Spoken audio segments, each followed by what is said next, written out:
इसी कोयलांचल से हमारे नाम से 1.5 करोड़ का सुपारी दिया गया था, लेकिन जिसको दिया गया उस शूटर ने क्या कहा मालूम है कि जयराम महतो में हम अपना बचपन देखते हैं, हम ये सुपारी नहीं लेंगे।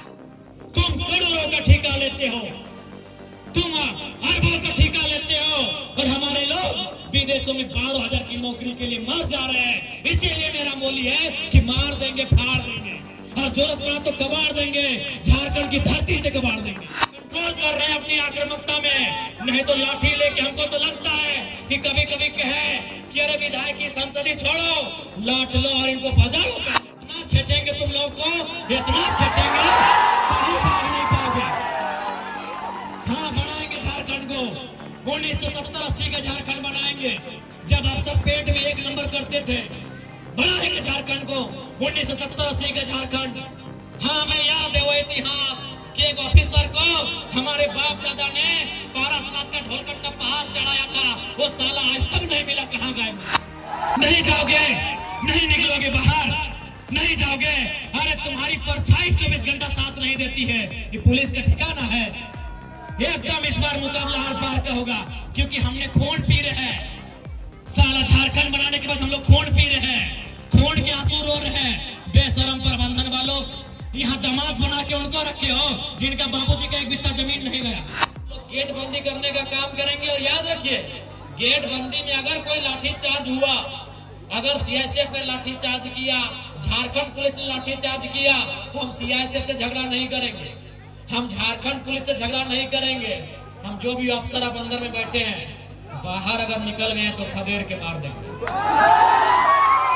और आपको भी कह दें, बिल्कुल अगर हम लोग धरना में बैठे, यदि गेट जाम हुआ, यदि तालाबंदी हुआ और सीआईएसएफ ने अगर लाठीचार्ज किया, यदि झारखंड पुलिस ने लाठीचार्ज किया, तो हम उनसे पंगा नहीं लेंगे।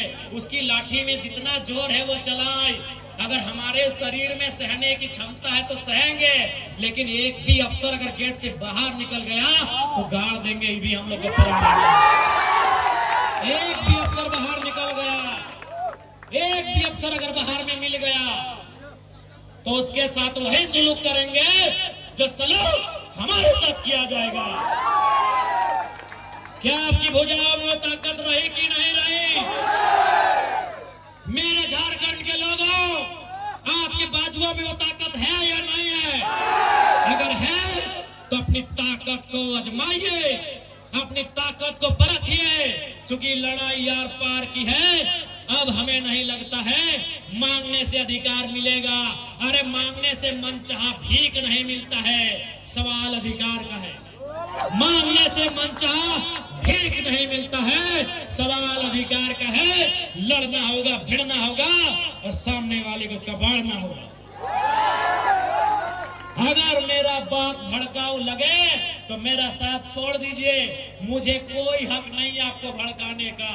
लेकिन अगर मेरा बात जेन्युइन लगे कि आज झारखंड में कोई मर्द का बच्चा है, कोई माई का लाल है, वो जयराम महतो है, जो कहता है सीना ठोक के कहता है और सही कहता है। क्योंकि मैं भी मानता हूं, मार देंगे, गाड़ देंगे, ये एक सभ्य भाषा नहीं है। मैं मीडिया बंधुओं में मानता हूं, मैं स्वीकार करता हूं, ये एक विधायक की भाषा नहीं है, एक पढ़े लिखे नौजवान की भाषा बिल्कुल नहीं है कि मार देंगे, गाड़ देंगे, नहीं है ये भाषा। लेकिन कहावत है ना कि मरता क्या नहीं करता। आज मेरे लोग दुबई में मर रहे हैं, आज मेरे लोग नाइजर में मर रहे हैं, आज मेरे लोग सऊदी में मर रहे हैं, आज मेरे लोग मलेशिया में मर रहे हैं, आज मेरे लोग सिंगापुर में मर रहे हैं, आज मेरे लोग देश विदेश में मर रहे हैं। इसलिए एक विधायक होने के बाद भी मेरी आवाज ये निकल रही है कि मार देंगे, गाड़ देंगे और जरूरत पड़े तो फाड़ देंगे। ये खुशी में नहीं बोल रहे हैं, ये मजबूरी में मेरी बोली है। मैं मानता हूं ये एक विधायक को कतई शोभा नहीं देता है, एक विधायक की बोली नहीं होनी चाहिए ऐसी। लेकिन क्या करे, क्या करे, अंदर से खून खोल रहा है, अंदर से लहू डबक रहा है, अंदर से तीता, हम लोग अपने भाषा में बोलते हैं कि बिसाए के लिए, तिताए के लिए, तब तक ये बोली निकल रहा है। और क्यों नहीं निकलेगा? 20 साल का नौजवान, 25 साल का नौजवान 12,000 15,000 की नौकरी के लिए विदेश जा रहा है और मर जा रहा है।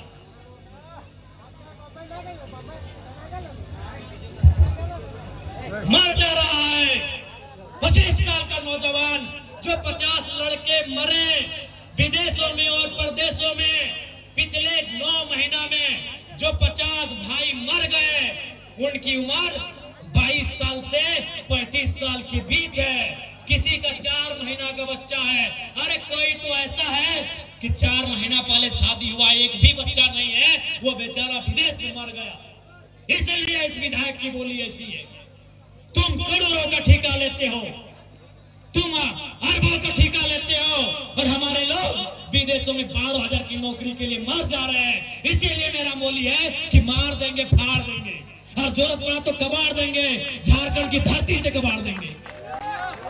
क्योंकि तुम निर्दयी हो, तुम निर्दयी हो, तुम बेरहम हो। तुम्हें दिखाई नहीं देता है विस्थापितों का दर्द, तुम्हें सुनाई नहीं देता है छोटे छोटे बच्चों की चीख, तुम बेरहम हो। हम विधायक इसलिए गाली में कंट्रोल कर रहे हैं, नहीं तो आज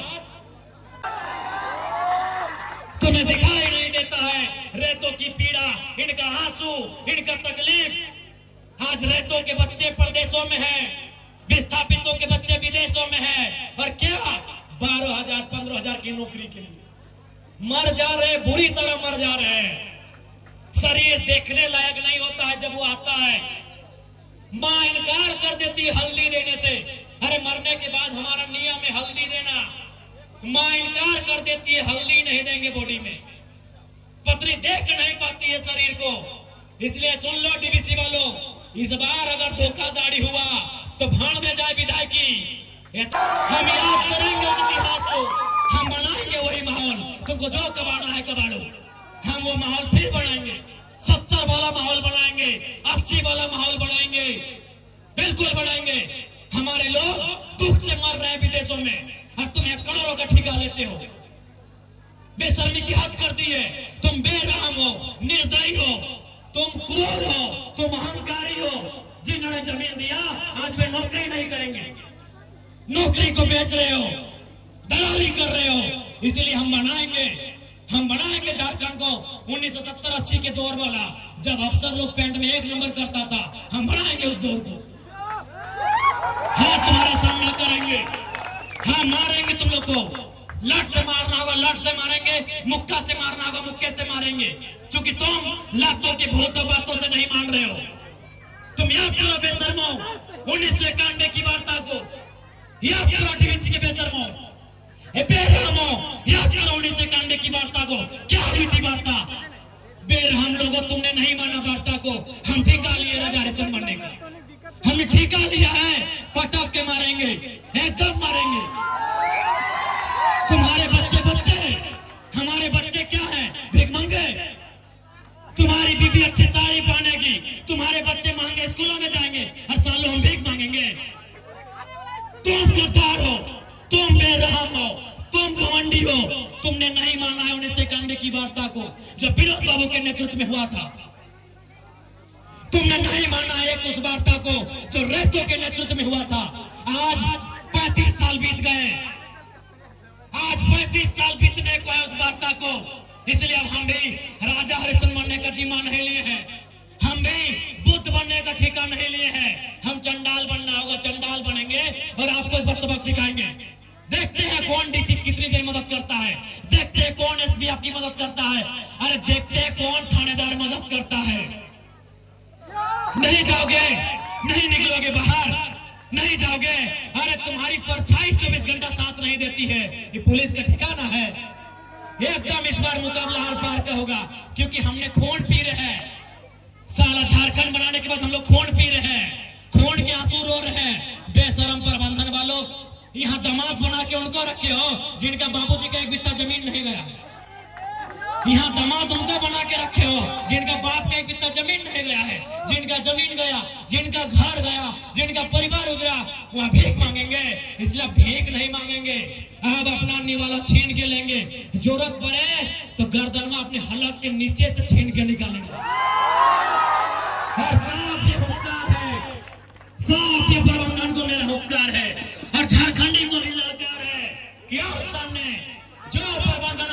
करता है, उठाओ लटर बजा दो घर के। हाँ कैसे नहीं मिलेगा? अरे तुम क्या सोचते हो झारखंड फ्री में मिला? जब झारखंड ऐसे नहीं मिला तो नौकरी ऐसे मिलेगा? मिलेगा ऐसे? झारखंड ऐसे मिला? कितने लोग मरे? अरे दुनिया छोड़ो, यहाँ बताओ कितने लोग मरे हैं? अरे बोकारो जिला में बताओ ना, नाम गिनाएंगे तो सुबह से शाम हो जाएगा। एक जिला में सुबह से शाम हो जाएगा। इतने लोग मरे हैं झारखंड बनाने में। क्या लगता है ये बेईमान बेशरम लोग फ्री में नौकरी देंगे? बिना संघर्ष के देंगे? इसलिए और एक बात जान लो, आप भी जानते हैं सबसे ज्यादा संकट में कोई है तो जयराम महतो है। लेकिन उसके बावजूद वो अपनी जान हथेली में रख के आपके बीच आता है, ताकि मैं भी मानता हूं अगर आज हम लोग नहीं जागे तो हमारे पास एक इंच जमीन नहीं बचेगा। हम दर बदर की ठोकरें खाएंगे, हम बेघर हो जाएंगे। इसलिए तुम्हें इसलिए लड़ना है कि बाल बच्चों का भविष्य सुरक्षित हो सके। आपको क्या लगता है ये चर्चा नहीं करते हैं? ये चर्चा नहीं करते हैं कि जयराम महतो को रास्ते से हटा दिया जाए? मैं ये खुलासा कर रहा हूं, और ये खुलासा मैं जिस दिन वो शूटर अगर वो बोल दे कि विधायक जी पब्लिकली बोल दीजिए तो हम बोल देंगे। मैं आपको बता रहा हूं, इसी कोयलांचल से हमारे नाम से 1.5 करोड़ का सुपारी दिया गया था, लेकिन जिसको दिया गया उस शूटर ने क्या कहा मालूम है? कि जयराम महतो में हम अपना बचपन देखते हैं, हम ये सुपारी नहीं लेंगे। उसने अपने लोगों को मेरे पास भेजा और बोले कि जाकर उनको अलर्ट कर दीजिए, हम लोग सुपारी रिटर्न कर रहे हैं, लेकिन कोई दूसरा ले लेगा तो फिर हम लोग गारंटी नहीं लेंगे। उनको बोलिए वो सुरक्षित रहे, लेकिन हम उनका नाम और सारी चीजों को क्लियर इसलिए नहीं करेंगे क्योंकि एक प्रोटोकॉल होता है। अगर वो शख्स बोल दे कि अब पब्लिकली प्रेस में आके बोल दीजिए, हम उस दिन बोलने में हमको डर नहीं लगेगा। 1.5 करोड़ का सुपारी सिर्फ इसलिए गया था कि ये सब पे बात करता है, ये कंपनी पे बात करता है, कोयला पे बात करता है, ये करप्शन पे बात करता है। ये आपको मैं एक सच्चाई अपनी बता रहा हूं, लेकिन उसने लेने से इनकार कर दिया कि जयराम महतो में हम अपना बचपन देखते हैं। वो आज भी मिट्टी से निकलकर बाहर आया है। तो इनको ये आपको क्या लगता है कि इनको हमारे शब्दों से, हमारे विचारों से, हमारी आवाज से इनके पेंट गिली नहीं हो रही है? ये तैयारी कर रहे हैं, ये इस बात की तैयारी कर रहे हैं कि शक्तिनाथ महतो की तर्ज पर इसे हटा दिया जाए। ये इस बात की तैयारी कर रहे हैं कि हमें ठिकाने लगा दिया जाए। लेकिन मुझे पूरा विश्वास है कि इस बार झारखंड की जमीन से लहू बहा तो इस बार इतना ही कहेंगे झारखंड के लोगों, चाहे लहू किसी का बहे, इस बार चिता मत जलाना, उस चिते को रख देना, उस चिते को छोड़ देना। अगर जलाना हो तो ऐसे बेरहम बेईमान पदाधिकारियों का हौसला जलाना जहां तुम्हारा अधिकार, जहां तुम्हारा हक आज भी वंचित है। ज्यादा समय नहीं लेंगे, जयराम महतो विस्थापन की लड़ाई लड़ने तैयार है, चाहे सड़क हो या सदन हो। आपने देखा होगा, सबसे पहले मैं माननीय मुख्यमंत्री और दीपक बिरुवा जी को धन्यवाद दूंगा कि आज एक बुलंद आवाज विधानसभा उठने के बाद उन्होंने विस्थापन आयोग का गठन तो किया, लेकिन उसका अध्यक्ष और समिति का विस्तार कब होगा यह मुख्यमंत्री जी को तय करना होगा, जल्द करना होगा। बिल्कुल ये आपकी ताकत थी, आपके वोट की ताकत थी कि आज जयराम महतो जब सदन में खड़ा होता है, लोग थरथराते हैं कि इस बार ये कौन सा सवाल पूछेगा। लोग थरथराते हैं कि इस बार कौन सा सवाल पूछेगा। और अंत में इतना ही कहेंगे, कोयलांचल के विस्थापित रैयतों, मेरे भाइयों मेरी बहनों, लड़ाई हर एक तरीके से लड़नी होगी। आपको लड़ना भी है, आपको पढ़ना भी है और जानकारी भी रखना है। विनोद बाबू लड़े क्योंकि वो वकील थे, जयपाल सिंह मुंडा लड़े वो विदेश से पढ़ के आए थे। अरे भारत की आजादी को पढ़िए ना, Gandhi barrister, Nehru barrister, Patel barrister, Netaji Subhash Chandra Bose ICSE में टॉप करने वाले। आईसीएस मतलब जिस समय होता है यूपीएससी, उस समय आईसीएस था, Indian civil service. Netaji Subhash Chandra Bose कौन थे? इंडियन सिविल सर्विस का एग्जाम को पास करने वाले थे, यानी उस समय के कलेक्टर बनने वाले थे नेताजी बोस। गांधी कौन थे? Who was Gandhi? Who was Ambedkar? Barrister. आप जितने बड़े क्रांतिकारी नेताओं का नाम लेंगे आपको पता चलेगा बहुत पढ़े लिखे थे। गांधी वाजे बैरिस्टर, अंबेडकर वाजे बैरिस्टर, नेहरू वाजे बैरिस्टर, पटेल वाजे बैरिस्टर, सभी पढ़े लिखे लोग थे। और नेताजी उस समय के डीसी मान लीजिए ना, आज के डीसी, आज जो डीसी का है वही नेताजी बोस को मान लीजिए, उस परीक्षा को पास करने वाले नेताजी। इसलिए पढ़ना भी होगा, तुम्हें जानना भी होगा, तुम्हें अध्ययन करना होगा, तभी इस लड़ाई को सार्थक कर पाएंगे। क्योंकि रात हो जाएगी और हमको भी लगता है कि बात करने से तो रात और फिर सुबह हो जाएगी, लेकिन फिर आपको घर जाना है। और मैं प्रबंधन को साफ कह दूंगा, अगली लड़ाई के लिए तैयार है, अगली बार गेट बंदी तालाबंदी के लिए तैयार है। अगर आपकी तरफ से अनहोनी हुई तो अनहोनी का उत्तर अनहोनी से दिया जाएगा, अनहोनी का उत्तर अनहोनी से। तो पुनः ज्यादा समय नहीं लेंगे, पुनः मैं सबको यही कहूंगा, लड़ाई के लिए तैयार रहें, अपने हक की आवाज के लिए तैयार रहें। अब आमना सामना होगा, लड़ाई यार पार की होगी, इस बात के लिए आप तैयार रहेंगे।